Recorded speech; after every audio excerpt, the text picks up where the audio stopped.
Okay, so,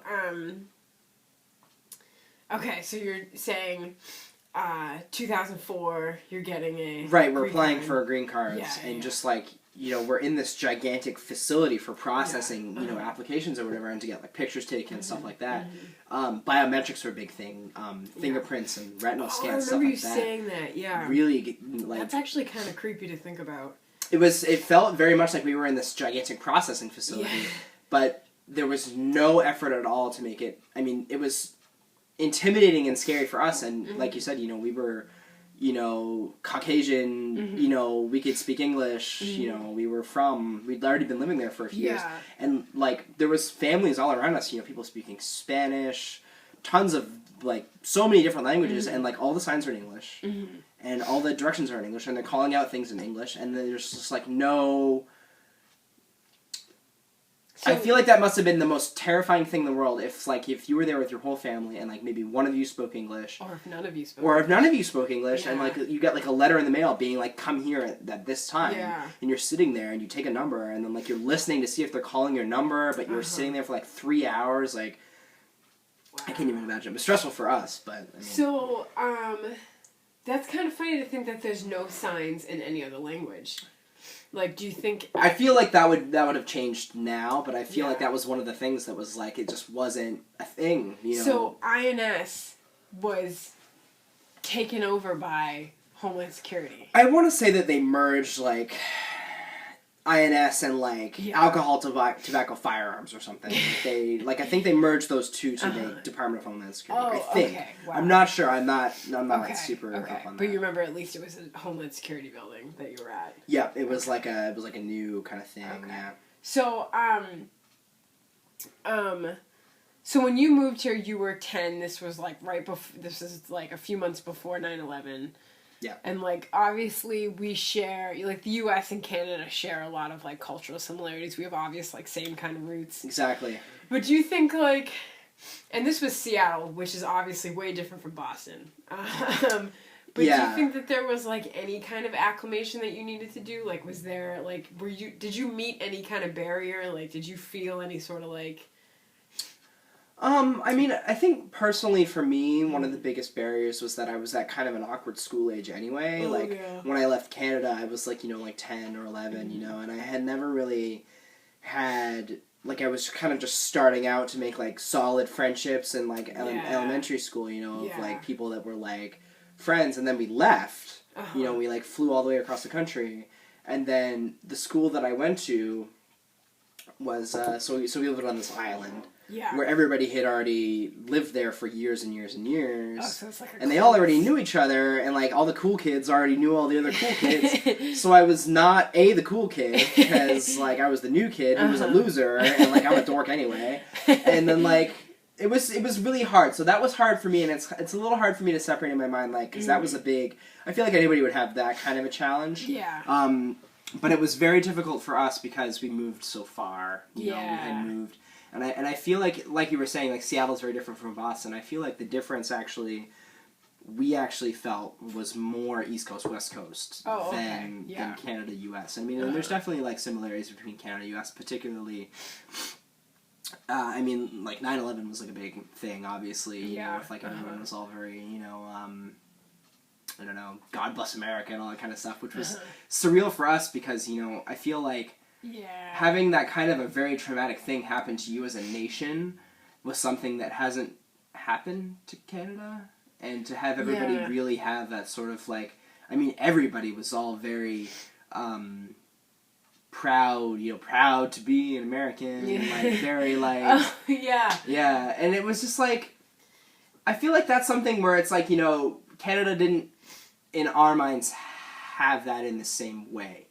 Like, I mean, I'm sure that, like, lots of Canadians would say, well, yes, we're proud to be Canadians, we're really, I remember, like, growing up in school being like, like, look at this map of the world, children, here we are in Canada, aren't we lucky that we live in Canada? And we're thinking, like, we don't go to war with other countries, but at the same time, it's like, everybody in America is like, we're Americans, and, like, this is great, aren't we Americans? And, like, everybody's super happy and proud and super psyched to be American. Also that I don't know if this is true, I imagine that the map of the world in a school in Canada is just a map of the world, whereas a map of the world in a United States school starts with the U.S. and then the rest of the world sort of like tapers off. You know what I mean? Like it's like there, but it's smaller. It's there, but like, it's not as important. Yeah, no, yeah. I mean, there's definitely that. I feel like another funny thing about Canada is because it's so close to the U.S. and because the cultures are so similar, a lot of Canadians have a big chip on their shoulder about that, about like how. Yeah. I mean, like, no one pays attention to Canada. There's nothing really interesting ever. I mean, interesting things happen, whatever, but, like, it's not that it's just, like, Canadians kind of do Canadian things, and, like... You guys don't have drama like we've got drama, if we can call it that. I mean, especially politically. Yeah. I mean, if there's one thing about Canadian politics, it's that, like, there's good things and bad things, and the good things is that, like, the issues are generally the center stage, and not, like, the personalities of the politicians. Oh, yeah. But as a result, the politicians' personalities are so boring. It's just, like, how can you... You know, it's not like... Yeah. There's definitely, like, both sides to it. I don't know. So you moved when you were 10, you moved to the Seattle area, and then you went to high school there, you finished there, and then you decided to go back to Canada, right? Yes. Okay. Yes. So was there, like, a drive for that, or was there just sort of like, hey, I know this school, and I know that this is fun, like... Well, I think for me, the drive for that was really, like, I wanted to go back to Canada at some point. But what... Again, it was like an awkward age, though, too, because I feel like I thought that I kind of had a grip on things. I was, like, 18, and I was, like, I got my shit together, you know? Like, I was, like, like so... every other 18-year-old. Exactly. Like, every other 18-year-old, you think that, you know, you're, like, you gotta really put together and stuff like that, but I had no idea. And I was, like, pretty immature for that age, too. And, I mean, my birthday's in August, too, so I was, like, 17, turned 18, went to college in Canada, where... I had a pretty similar experience to when I moved to the States. Some people were already friends when they came to college together. I was the new guy who hadn't lived in the country for a long time. Yeah, 7, 8 years. Not that I had never lived there, so I was familiar with certain cultural things, but I'd never lived there as a teenager. I'd never, like, experienced those same kind of things. And instead of being the dorky Canadian who moved to America that everybody made fun of for being Canadian... I was the dorky, like, is he Canadian? I don't know. And it was like people made fun of me for being from America. So it was like I had the same experience. It was really... Wow. I had that same sort of, like, outsider kind of a thing. Coupled with all the social awkwardness of college. Which was just kind of a mess, you know? Do you think... did you see differences more apparently when you went back to Canada than when you first moved to the United States? Like, was the perspective a little bit different because you had aged and you had, like, the previous experience of moving already? Actually, yeah, and I still have this feel today. I think it might be just where I was from in Canada, but, like, it's just, like, I felt like things in America, actually, I was more... I mean, so the actual difference that I really sensed was, like, having lived in all these, like, having... So my parents moved to Boston after I graduated high school, so I had spent some time here, too. And then comparing where I was living in Canada to where I was, you know, from in Seattle, and, like, and then here, too, was just very much, like, I felt like there was more going on in the States. I felt like, you know, there was, like, things in Canada were almost very traditional. Like, no one was really, you know, it was, like, everything was kind of, like, delayed a little bit. Like, I feel like here, and maybe it's just Boston, like, you know, it's easy to, like, find a niche of people, you know, of, like, a culture that's for you, you know, there's, like, people that like to, you know, go out, or, like, people that like to try different kinds of foods and stuff, and I feel like where the kind of culture that I was exposed to in university in Canada was actually very, like, homogenous, and very, you know... That's kind of what I wasn't prepared for, I think, was that I was really not expecting to really kind of be like, oh, this is this place, like, you know, where it's, like, where I'm from, but, like, now that I'm here, it's, like, was it really that great to begin with? Yeah. Which is something that I've been combating, and I would never say that I don't love Canada, but, like, when we went back to Toronto to even go hang out in Toronto over the summer, like, him and I, it wasn't, like, it was probably just where we were staying, and, like, we didn't see any of the really, like, cool areas that, like, Boston is really for, so it was kind of a little bit of a letdown for us to, like, live in Boston and really love living in Boston and kind of expect to have, like, such a great, you know, thing. And I mean, I don't know. I mean, there's definitely, and we went back like later on in the summer, and everything was cool. Mm-hmm. But still, it was a little bit of there was definitely a difference there, that I was like having the benefit of perspective of living in so many places, really being able to be like, you know, like there's cool places everywhere and there's not so cool places everywhere. Yeah. So, you know, I feel like a lot of people have the attitude of one or the other, like, oh, you know, oh, here, we live in Seattle. Seattle's the best place in the world. It's so great. Yeah. And I really love Seattle, so I'm kind of like, yeah, I mean, like, of all those places, like, they're probably, you know, they're pretty... Seattle's pretty great. It's a beautiful place. And then, you know, and people from Boston obviously are like, well, Boston's the greatest place in the world. And I'm like, you know, Boston's pretty great too. But, like, I think, like, Canadians, too, like, have that same sort of... They're probably a little more worldly as a culture, you know, having more of, like, an English influence as like, a bit of like, a shared culture there, opposed to, I feel like America has, like, an England, oh, we fought them 300 years ago, and, you know, whatever. Which isn't, like, so much of a big deal, I don't think. But I think there's more... Like, I think America in general tends to be a little more... Americans are into American culture, and that's kind of it. You know, everything else is kind of having more trouble breaking in, whereas I feel Canada has expanded a little more. So, do you feel... like, when you're in Boston, because you moved here... I'm trying to remember. What year was it? 2009? Probably, I think I moved to Boston in, like moved into the city in like late 2010 probably. Okay. So do you think that being in Boston, do you feel... I mean, I know that you like have always said how much you love it here and everything. Do you think that this is like the best connection to Canada also? Like, do you feel a similarity that like you can feel like a... I mean, I think I like Boston for some reasons that I like Canada, too. I feel like Boston has a lot going for it because there's so many different people come here from all over the place. I mean, you can hardly walk on the street without meeting someone who's not from here. Yeah. You know, you get a lot of that, I think, which I think you could also find in Canada. I mean, Canada has a lot of, you know, immigrants or people that move around. But Boston's also fairly unique. I feel like, you know, I haven't really been able to find something that has the feel of living in Boston anywhere. You know, I feel like... I don't know. It's hard to say. Do you think, like... So when you travel back to Canada, because now your parents are they in Toronto or just outside? Yes, now they live in Toronto. They moved back over the summer, yeah. So when you go back, now you have an American passport, so that's good. But you also... I don't know if we can say this on camera. Do you still have... a Canadian passport, too? Technically, you're supposed to renounce all other citizenships. Yeah. But no one does that, so... Well, I mean, like, they make you, like, you swear an oath, saying you renounce it, so I mean, like, you say the words, but that's not, like... Yeah, you didn't tell Canada I'm not exactly... Yeah, exactly, and I'm not even sure, like, why anybody would do that. Yeah, I feel like, you know, in the eyes of all those other countries, I'm still, like, in the eyes of Canada, I'm still a Canadian citizen and an American citizen, because that's fine for Canada. In the eyes of America, I'm an American citizen, but that's all that matters when I'm traveling to and from America anyway, so it doesn't really matter. I mean, like, it's not... I mean, I think that it's like a technicality, really. Yeah. I mean, it's not like a... It's not like a really a thing, you know. And I think where it gets tricky though is if, like, say I were to get drafted. Yeah. Like, then it would be the case of like, well, I'm going to Canada. Yeah. But that was always the case. I mean, as soon as I got a green card, I can get drafted. You know. Oh wow. Yeah. Really? Yep. Or even if I think.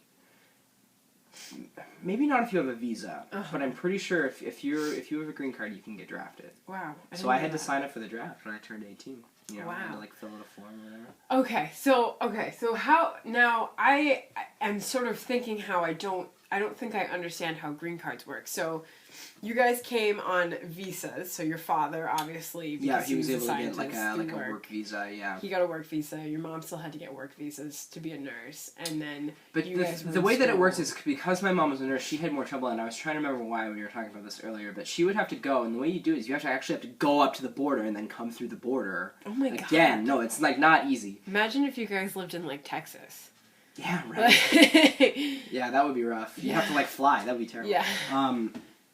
But, like, the way that it worked is that because her visa was different, because it wasn't like, for whatever reason, because she was a nurse and my dad was a scientist, like I think my dad had like a more permanent kind of visa, like it was like a more long-term visa. My mom, like every 3 or 4 months, would have to go and like reapply for a temporary visa. It was like humongously stressful because what if it didn't work? What if it didn't work? And I think it was because she actually had to reapply. She had been a nurse for years in Canada and had to retake nursing exams. Like, oh wow! Like, which is like, I can't even imagine like that nowadays. But she had to take like a ton of classes. Like it was basically like doing nursing school like all over again. Wow. You know, so that was I think really really tough for her. You know. Yeah. But. So.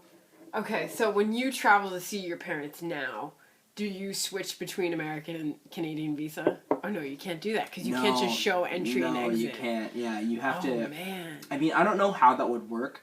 I've only ever used my American because Canada's pretty chill about that. And it even says, it says on my American passport that I was born in Canada. Okay. So I think they can tell, you know, that that I was Canadian and I've become an American citizen. And Canada's always been chill too. I mean, I think you could be anyone, and you know, and like. They would maybe ask you some questions, but actually I remember the first time we ever traveled through, living in America, we traveled through the Canadian border to go up to Canada. I think we drove up to Vancouver or something, the Canadian border agent, and we were so naive at the time. The Canadian border agent was like, "Do you guys have any guns in the car?" And we were like, "Ha ha ha, no, we're Canadian, that's really funny, like, see, we have Canadian passports." And the guy was like, "No, seriously, do you have any guns?" And we're like, "Oh. No. Yeah. We really don't. Yeah, we really don't. Sorry. That actually would be awful because you guys do not have the same gun problems that we have had. Definitely not. But it's still a debate, honestly. I mean, gun control is still a debate in Canada. I mean, there's a lot of restrictions and licensing and stuff like that. And it's definitely an issue, but I feel like there's much less gun violence. Yeah. Or at least to the extent that there is in America. Yeah. You know. So, so we've talked about things like this before, and I always feel like I get the impression from you that like I can see some kind of difference because. I think it's because you're Canadian, but I don't actually know. But just that you can look at things a little bit more critically. And I don't know if maybe that's who you were to begin with, or if through education you learned that, or if because maybe on the outside you look in and you're like, what's going on? Like, I think like, especially like when it comes to like, I don't know, like guns is a perfect example because the two cultures are completely different. Like, you know, but there's obviously a zillion issues where we differ from like the state of like society in Canada. Yeah. And I think that you do look at things critically. I mean, yeah. I mean, I think it's like a combination of both. I think. I think more than anything, I have the benefit of perspective. I've lived in both places. I've lived on the West Coast and the East Coast of the U.S. I've lived in the U.S. and Canada. I feel like I'm very lucky to have that. I feel like that's something that I'm actually going to be grateful for. You know, moving on in my life, like that. My parents, like, as much as it was like a. I mean, I don't want to say traumatic, but it was like a huge change. Like, you know, all of a sudden we were moving across the continent to a different country. Yeah. And it was like a big thing. You know, I think we knew then that it was a big thing, but thinking back now, it was like such a pivotal moment, you know, and like my brother and sister were just kids, but like me, it was like a real, like it was like a... You were at an important age, 10 years old, like things are about to change for you. Yeah, you know? I mean, it was just like, I feel like it was such a... Your childhood is ending, you're entering teenage years. Exactly, you know? It was exactly like a very crazy time you were doing that. And I feel like that's something that I'm actually grateful for. I mean, like, I have the benefit of that, you know, like that was a good thing for me to be able to live in a bunch of different places, to meet a ton of people, and like... And I think if anything, like that's the most factor to have the ability to think about different situations and how to approach them from different angles, you know. Yeah. So, excuse me. You when I met you, had lost your green card, which I thought was really funny. Yeah, it was awful. So, okay, now what... Did you ever feel like, if I don't find this, I'm screwed? Like, did you ever have any, like, residual feelings about it? Like, did you know that you were going to make it okay? Like, I knew it was going to be alright. Yeah. it's just like it's an incredibly bureaucratic process to get that kind of paperwork back. But I mean, part of me thinks about this all the time. Like, oh my god, what if I lost my driver's license? And I'm like, that kind of stuff must happen to people all the time. Yes, it's an important document, but there's systems in place to help you get it back, and like it wasn't a big deal. I mean, honestly, like I had to wait a while and fill out a ton of forms, and I had to go and I had to pay a bunch of money, because it's like a big thing, and it's just like a little card, like a little plastic card, but it's just yeah. I mean, so part of me is like I think that's part of like. Kim likes to call it like, Andrew's like the one where when I'm panicking, Andrew doesn't panic, and it's like that's the kind of thing where it's like it's okay, people like I don't know fall in a lake or something, and whoops, I had my wallet, like random stuff happens all the time. So and so I remember because I met you 2011, so a year later you became a citizen. I remember you applied not long before you became a citizen, like you. If I remember correctly, the process was not super long, I don't think. No, I think it was really, like, an issue of, like, figuring out the timing, and, like, when my parents did all the immigration stuff for me, so I was really lucky I didn't have to coordinate any of that. My dad was like, oh, just so you know, like, if you want to, like, we're gonna do that, which was funny in retrospect because they were getting ready to move. Yeah. Like, they were getting ready to leave and, like, live in Canada. So, now... All right. Now, who in your family is an American citizen? Everybody? Everybody in my immediate family. So your siblings and your parents. Is your mother technically 3 countries deep in passports? That's a bit trickier. I think I'm not sure, but I think it's like something because she was born in England. I'm not sure if she had. I think it would really just depend on like if you wanted to apply for a passport. I think like she could technically have a passport from 3 places. I don't know if she tried to apply, they'd be like, well, what countries are you citizen of? I think if she would just maybe not. Yeah. I don't know how it works. So for you, they set it up for you and everything, and I know that there is money involved. There's a lot of money involved. Yeah, it's like a couple thousand. And I think it's an investment on more than just like a monetary level. I mean, it's like you have to go for interviews and stuff, and like we lived here for 10 years, like it's a long time to have, a stable employment, to be able to like renew your green card, to be able to even get a green card. A green card, if you get that, like then you're really on the road to having, it's like, it's a permanent resident card. You have to renew it over 10 years, but like, once you have that, like that's a good thing. I think it's very hard for people to get to that point. So I think once we got green cards, that would have been like 04, 05. I think that's when we kind of knew that, like, everything was gonna, it's like, poof, like a, it's like a load off, Yeah. So, because there's like I know it's like a couple grand to apply to become a citizen. So, or something like that, or it's like, I don't know, but. Forget the exact number, but it's around, it's not cheap. So what is the interview process like? Because I remember I was with you one day and you're like, oh, I have to go to my interview downtown, and I'm like, what is that? Well, basically, it's funny because like the way it works is like with anything, you send them a bunch of money, and then they send you a packet, and basically they send you this packet, which is like, oh, you're gonna, there's 2 things left to do before your exam or before before you become an American citizenship. There's like this interview, which is really like a quiz that they give you. There's like this packet that has like 200 things you have to know about like U.S. history and like geography, but you only have to answer like 5 questions or something. So it's really, any idiot could pass it really, as long as you just studied the questions. Lucky for you, you went through American high school. I did, that was it. I think that was something that was. And I was always like a bookie kid anyway. Yeah. So I liked American history because it's also interesting. It's also many battles and stuff like that. So that's definitely something that I was pretty well equipped in going through American high school. You're right, was a big thing for me. And they don't, I think like once you get to that point, they make it hard for you to fail, I think. Like, and they really just like, they do that and then they check if you can read and write English, which is like I remember that being a big thing. Yeah. I think it's interesting that they would do that. but I feel like in other countries, I mean, like, so Canada even is like technically it's a bilingual country, so if you work in like a government position or anything, you have to be fluent in French. Like, you have to, and, you know, so if you fly on Air Canada, you know, the stewards or whatever will be like, you know, like, hello, bonjour, like, they give all the instructions in English and French, so. And you do not speak French? No, I mean, so when I was, French lessons are mandatory, and I think until probably high school when you can probably take Spanish if you wanted to. But yeah, when I was in like elementary school, there was like the French teacher would like come in. I don't know if you had this like in your school, like the music teacher would like push a card or whatever that had like. So they would be like a music teacher that would come around to like the classroom where I was. This would be like second or third grade or whatever. And you were in Catholic school, right? No. Well, for one city where we lived, in one house, we lived in 2 houses in that city. In one house.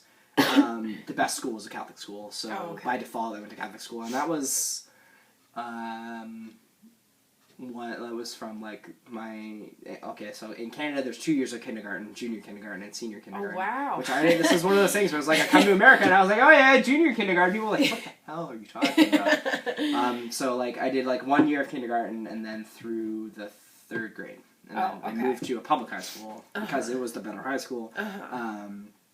For like 4 through 6, and then we moved to the States. Did I say that? Yeah. Sorry. Oh, no, that wasn't a high school. No. I just thought maybe Sorry, they started it was early, public school for it was K through 8. Oh, okay. So I did that, and then. So you still had French class. That's See, in American schools it could be different now, but it's definitely not a thing. Right. Yeah, it's definitely not a thing, and it's funny that you like can't even speak English. I mean, I'm not saying English. French. No, I mean, French. But so the things that I remember are kind of like, I mean, it wasn't extensive French lessons either. Okay. It was like, if you're teaching kids French, like, you're basically going to hold up, like, plastic fruit and be like, l'orange, like, la banana. And so I know random stuff like that. I know, like, wacky vocabulary words. Okay. And maybe enough to, like... I thought they were really intense, maybe. No, like, I mean, it probably would be, like, later on, but, like, I moved to the States when I was in the 6th grade, so... that was kind of a big thing. So for you, I remember you were like, oh, well, took my test, and now I'm gonna be a citizen. Like, and they like tell you right there. The guy's like, well, you passed. Like, chung, like, well, like, go out there, and I'm like, no, seriously. And then like, oh, come to your ceremony. And like, that was like the ceremony was the first moment where it actually felt really great because it was like this, everything that I had, anything interacting with the U.S. immigration system, all felt very like robotic, like sterile, unemotional, very unemotional, very like security focused. Like there would be like a big beefy guy with a gun that would come and be like, we need to take your fingerprints now. Like it was like very like industrial, like the giant RMV, like all that kind of stuff. And even like the test was like, all right, come in and like, you sit down in this office with this guy. There's one light shining on you. Not quite like that, but kind of like, and you go and like all these buildings, like the federal building, this is gigantic building down near North Station. Oh, and there's just like, it's huge. And then there's this other one, I think it's called the Kennedy Building, which is where I took the test, which is also just gigantic, like these huge offices. And the immigration ceremony was the first time that everyone was like, oh right, we're gonna be American now, I'm so proud of you guys, and like everyone was crying, and it was great. It was like, it was weird, it was like touching, Yeah. I remember you saying too about talking to people there, because I remember I said to you, I was like, are you gonna make friends? Because that's my first thought, is how you want to make friends. But I remember you saying that there are people there that had like been working at it for like years and years. Yeah, I mean, you could tell that this was a very, I mean, like for me it was kind of like, not like but like, it wasn't ever something that I had been super emotionally invested in. It was more of like a thing that's like, all right, well, I think I want to do this, like, we'll just do it, and it'll be great. Like, I've been living here for a long time, I could be American, It's not, it wasn't ever something like that, but there was people who were like, who had been trying to do this for years and years, and now this means something for them so much that now they're an American citizen, because at the ceremony, they're like, you know, if you need to apply for, like, refugee status for people in other countries, go to this line. And people are like, I can save my relatives now because they're in, like, the Sudan and, like, they can't, like, come to the U.S. Like, they'll just turn them away unless they have, like, someone who's an American citizen that's going to vouch for them. That's kind of crazy to And these people are just crying, like, tears coming in, like, literally, like, that's what this means for them, is that they now can help their friends and family or whatever, like, even if it just means getting a temporary visa where they can come and, like, hang out for 3 months or something, or whatever, you know? It's something like, to get them out, Right, and, like, that was just something that was, like, I wasn't expecting that. I mean, like, I was expecting it to be kind of, like, hoorah, kind of, like, kind of great, we'll wave some flags and, you know, whatever. And everybody goes back to work.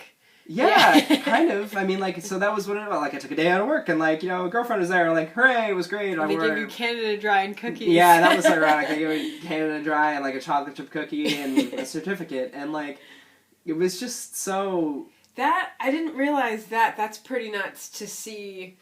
And I guess that's the stark difference between, like, your story and, like, a lot of other people that are moving here. Right. Is that for you, this was just, like, sort of, like, the migration of your family. And it was, like, the continuing of the process that it kind of, like, we had done, you know? And it was just, like, I felt so, like, humbled, really. Like, to be, like, you know... And as much as a part of it, everyone was, like... The best part about the ceremony, I think, for me personally, was to have, like, the judge be, like, you know... Like, the immigration process is one of the, you know, it's like one of the best traditions we have in this country. This country was founded upon people just like you. America is lucky to have people like you that want to come and live here. And I was like, that is so nice to hear. Yeah. You know, someone was like, thank you for coming and deciding to live here. And then to have that be, that sort of sentiment be, like, so meaningful to someone else that they literally break down, you know, in an emotional, and, like, hug the person next to them that they've never met before, and I'm just, like, so, you know, I found that incredibly powerful to see, you know. I think that they should make that kind of a thing, that, like, Americans should go to, like, an immigration system. Just go, like, I wish that they would, like, advertise them, be like, you know, come and see this, because it's really great. Like, you know, I don't know, give immigrants a high five or something, because, like, people, it's, like, the greatest thing ever. Like, people are so excited, and, like, it was just, like, so much happiness and positivity, and it was, like, a really great thing. Like, you know? Yeah, and I think also, like, you know, I don't know, like, it's funny to think about, because... I think, like, you identify so much as being an American, and of course this is, like, the only thing I know, because I've never lived anywhere else. Right. But for me to, like, if I were at something like that, to it's literally something that is so not in my realm of knowledge, because I've never moved, I've never had to go through this process, I've never even had a passport. Yeah. You know what I mean? So I've never even known the process of going someplace else, and, like, I think, like, the fear that could come from someone, like, talking about, like, going through immigration, even when just traveling, and there's, like, a guy with a gun, like, stamping your book and interrogating you. Like, yeah, like, looking at you in the eye and asking you if you're lying. Like, being like, you know, what was the purpose of your visit? Like, business or pleasure? Be like, you know, whatever, like, pleasure. Be like they look at you and they just expect you to be lying, you know? This guy with, like, big muscles and a fucking gun, you know? Like, Yeah, that's nuts. And that's going to be extra crazy, like, say you were coming from some war-torn country and you're literally escaping for your life, and you're just going to some place that you don't understand. I can't imagine, like, that to have that kind of stress, to be like, if this guy doesn't let me go through that door over there, and he just makes me turn around and go back to where I came from, where there's people that are going to kill me and my family, like, you know, I just can't even imagine that kind of stress, where for me it's like, oh, this kind of sucks, you know, like... I gotta wait. It's just so different. I have to, like, I have to wait and let you know. Yeah. It's just so. That difference is so that I think since I went through this process, I've taken it a lot less for granted. I feel like that was even for me as an immigrant, to take that for granted was something that I realized that I've actually been so extraordinarily lucky, you know, to go through it as such a casual process for me, to realize that was like, wow, these people have actually had to struggle and to get to fight to get here, and probably have paid, you know, in time and, you know, and money and in, like, blood, really, like, because it's like, you know, if you're trying to come from a place which is, like, a horrible place, and, you know, how are you gonna know even where to start, you know, because it's like, for us, it's like, oh, we gotta, you know, gonna pay this lawyer who's gonna, like, come up with this thing, and like that's because it's like I think it would be like incredibly difficult to try and do something like that by yourself, you know? Yeah, definitely alone, like a solo effort to a whole new culture. Man, that would scare me. Like, I'm afraid to go across the country. Like, yeah, no, and it's true. Like the amount of courage that some people, you know, have is just it's really, you know, it's like it really like makes you like think about it. You're like, wow, like I don't know. Did you previously, when you were traveling on your Canadian passport, would you get more anxious going through a border, and now maybe a little bit less? Like, is there like a difference that you feel like emotionally that you're just like, screw it, I'm It's an American. way easier now, honestly, having an American passport, at least going between Canada and America, because none of the stress ever came from going through the Canadian border ever. On either side. I mean, honestly, it's only been a couple times now that I've had my American passport, but it's never a big deal. As it was always coming the other way on a foreign passport coming into the America with, you know, and then having them be like, you know, all right, so you have a green card, and then they like look at it, compare, and look at you, and then they're like, all right, we'll step up to the thing. We're going to scan your fingerprints now to see if they match the ones we have on a file. It's incredibly stressful, you know? It's like an interrogation. Because you don't want to say the wrong thing. You don't want to, like, you know, it's like trying to be, like, as serious as possible. You know, you have to be like, hi, or hello, like, you know? It's like a formal way of dealing with it. It's like... Because literally, they can just decide. They can be like, all right, well, we don't want to let you into the country today. And then what would I do, you know? Like, I'm like stuck in an airport somewhere, you know? Because it's like, literally, they have the power to do that. They can just, you know, send you up the creek. They don't have to have any reason other than the fact that they didn't like your story. Like, doesn't matter what. Wow. Yeah. That's a lot of authority. And it was worse before you have a green card, because then they can just kick you out of the country. Then they can be like, well, we were revoking your visa. That's true. That's right, yeah. And some people probably have to live in fear of that every single day. I can't imagine what it would be like to be like an illegal immigrant living here. Yeah. Or undocumented, you know, to have, you know, if someone ever... Like the Arizona thing, like, you know, if you're, like, driving down the street and some cop is like, can I see your papers, sir? Yeah. You know, oh, okay, I'm gonna, like, kick you out of the country now. Like, you know, like, that's just, like... I mean, did you have any... Obviously, like, this was a different time. Like, you moved here in 2001. I think... I mean, I don't really have anything to back it up, but I think that just, like, immigration stuff has really just amped up since then. I don't think it was as serious back then, or it wasn't as, like, a much of a popular subject. Like, did you ever feel in your, like, point of reference at that age, even if you're really young, like, did you ever have any sort of thoughts, like, you know, like, this could happen, I could get kicked out? Like, did you ever have that? My parents were always pretty good about that, but really more from, like, a paranoid, like, don't say anything about anything in the airport or else we'll get kicked out. But it was always something that actually, even as, you know, we were going through the process, being like, you know, my dad would be like, you know, don't go to any parties where you could get, like, so, like, my brother got busted for, like, underage drinking, and my dad was like, I remember my dad, who's, like, a nervous person anyway, was like, oh my god, like, you know, we're trying to get immigrants, and, like, part of the thing, when they're considering whether or not to let you be an American citizen, is, like, your criminal record, and if my brother has a criminal, I don't think my brother has a criminal record. But if he did. But if he did. Yeah. And, I mean, it could be anything. I mean, like, if you get, like, busted smoking pot or something, like, I mean... That could be anything. It doesn't matter. Yeah, like, it really doesn't matter. Some judge somewhere, because that's all it is one guy. I didn't know that. You know, and he could have, like, had, you know, vinegar in his cornflakes that morning. Could have been like, well, we don't want this kid. Like, you know, like, so it's just, it's anything like that you have to think about. And thinking about that is, like, you know, especially from the point of view of it's, like, the government, true. It's, like, some sort of entity, kind of, like, thinking about, like, this body of just people, really, that, like, doesn't want you in the country. It's weird thinking about it in that kind of a way, I think. Yeah. But, I mean, growing up, I think it was hard for me because I never, like, this is, like, and I'm realizing this now, but I never really even thought of myself as an immigrant, really, because, like, an immigrant, to me, I mean, maybe it was because I was, like, in an American education system at that point was, like, you know, like, Irish people on a tramp steamer coming across the Atlantic Ocean in, like, the 1920s, you know? It was never really, like, me hopping on a plane and, like, getting off the plane in Seattle and, like, oh, I'm an immigrant now, you know? So I don't... I mean, I guess that there is, like, part of it that's lucky because, I mean, for you, the acclimation... Yeah, I definitely had a way, easier time. Yeah. And do you think that, like, moving in 2001, like, that was impacting on your transition period? Because I think the country kind of just, like... Yeah, I mean, absolutely. I mean, it was to the point of, like, when we left to get on a plane to, like, go and move to Seattle, my grandparents were waiting for us in the departure lounge. Like, they, like, we're like, all right, we're going to go get on the plane now. It was, like... And thinking that was the last time that ever happened to me, because like it was like months after that like that would never happen anymore. Wow. You know, you have to go through the security first, like of course. So for me, it was definitely interesting to come to a country and then have something so traumatic as 9/11 really happen to a country, to have it be such a thing as like America has been traumatized by this event, and now I'm here too, and like how should I feel about that?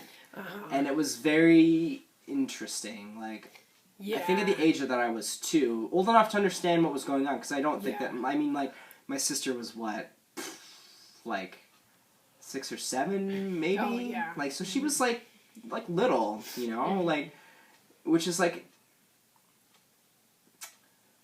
I don't know, it's definitely something where, especially the whole mood of the country really highlighted, I think, the difference between Canada and America for me, because it was like people in that time were so like all came together as like, you know, we are America, we are strong, we will get over this, we will do whatever we have to, you know, we're going to find out what is going on, you know, aside from the whole Bush era kind of thing, you know, those first few months were all very, you know, everybody really came together, and like not even in New York. I feel like the East Coast was so different from, I mean, because I was living in Seattle, and I was always like, wow, this is like such a crazy thing. But like as a Canadian, it's hard to picture, because people weren't really like that. You know, people were very like, you know, we're just gonna kind of do our own thing. You know, it wasn't like everyone wasn't like, yay Canada all the time. You know, like. I think even it would be hard to find. I mean, you see people all the time, even now, you know, they have American flags like all over their cars and stuff, and like American flags hang outside. I mean, maybe you'd see that in Canada around Canada Day, which is like the Canadian patriotic holiday in July, but certainly not, you know, every day, every year. You know. Did you feel included in like that post September 11th like thing? Like, did you feel like you were a part of that, or did you feel like a little bit more of an observer? No, I felt like a part of it, because the whole, I think like everybody in the society was so,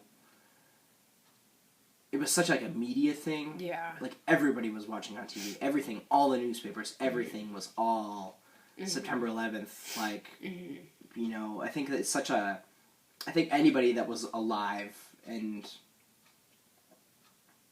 you know, not too young for that, once you were a certain age, I feel like like the images and the whole memory of that particular time is so ingrained. Like, it was like, I mean, I say it was like a traumatic thing. I think it was. Like, I think it was like a very, like, I think everybody was kind of brought together by that. And I think, like, everybody, I mean, even in other countries, I remember it being, like, you know, seeing, you know, like, memorials in, like, Paris and Berlin, and seeing, like, you know, stuff like that. I think that it was, like, as like society, as like, you know, as Western societies go, and like everywhere, you know, you see people that are like very horrified about what happened, and to sort of like, I didn't feel like it was very like I was an outsider in America then, which is weird, because I had felt like that before, that people would be like, like, you look at you, the Canadian, you know, which was pretty common. But I mean, that to me was very much like,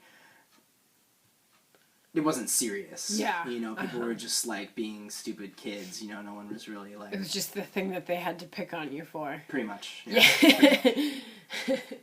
I hear that. Yeah. So, I mean, now, you know, you're a citizen. You voted for the first time. Yeah. And, I mean, like, you and your girlfriend, you talk about potentially moving abroad again. And, you know, in the hypothetical, semi-real way. Yeah. Or at least moving within the U.S. to like a different place in the U.S., do you think, like, if you went to, let's get super hypothetical, you moved to, like, France or something, like, would there be, like, a thought process for you about how to become a citizen, or would you, like... I think not, just because we both have such strong ties here. Yeah. You know, not really my family anymore. I mean, they're in Canada, but like her whole family lives here. I think that as much as we are both from elsewhere.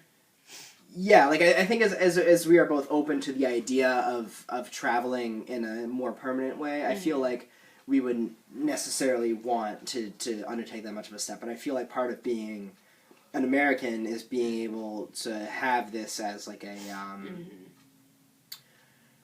and I mean maybe Kim feels differently because she's only ever been American. You know, she's not ever done that. But I think for me now that I have my American citizenship, I'm kind of like happy to be like, yes, I'm an American. You know, like you know, hopefully I can sort of continue to see other perspectives. You know, and Kim is very into that as well, if not more so than me, to be honest with you. But I think as far as like exploring other options for citizenship, I think we're both at a pretty good place. I mean, the only other thing would be to maybe if we were thinking about moving to like say Europe or something, to maybe explore the option of like maybe getting a British passport, you know, and then that would open up so many doors for travel in Europe, which would be amazing, honestly. Yeah. But who knows? It's definitely something to explore. I mean, now you're like a member of like the most exclusive club. You know, like, that's what it is. Like people like clamoring for membership to this club. That's what it is. You know, that's pretty crazy. Yeah, that's cool though. So many things that I don't know that I take for granted that I just like don't comprehend that like you have to like go through this whole process and like it was you and like when you got when you took your oath it was you and like how many, it was like a couple hundred people, right? Yeah, and I mean that's I think probably not super. I would say that was. I think they were saying that was maybe an average one because I think that like you can go to other places. So my mom and my sister had theirs at Mechanic Hall in like Worcester, and she said there was like 1,000 people there or something. Oh wow! Something crazy. Like there was like a ton of people. Maybe not 1,000, but like a lot. Like a few hundred people. That's crazy. Oh wow, we've gone for a really long time. Yeah, I actually got to. We gotta go to work. So. Oh yeah. Okay, I'm gonna cut this off.